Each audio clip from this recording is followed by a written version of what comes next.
ਜੇ ਨਿਮਾਣਿਆਂ ਦੇ ਮਾਣ, ਨਿਤਾਣਿਆਂ ਦੇ ਤਾਣ, ਨਿਓਟਿਆਂ ਦੀ ਓਟ। ਧੰਨ ਧੰਨ ਸ੍ਰੀ ਗੁਰੂ ਰਾਮਦਾਸ ਸਾਹਿਬ ਜੀਓ।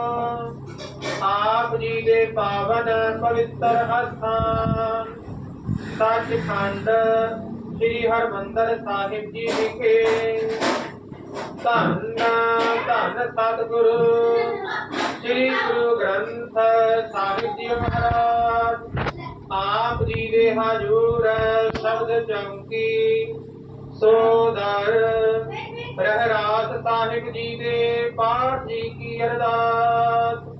ਫੁੱਲ ਚੁੱਕ ਮੁਆਫ ਕਰਨੀ, ਸਿੱਖ ਪੜ੍ਹਦੇ ਸੁਣਦੇ ਸਰਬਤ ਲਾਹੇਵੰਦ ਹੋਵਨ। ਨਾਨਕ ਨਾਮ ਚੜ੍ਹਦੀ ਕਲਾ, ਤੇਰੇ ਭਾਣੇ ਸਰਬਤ ਦਾ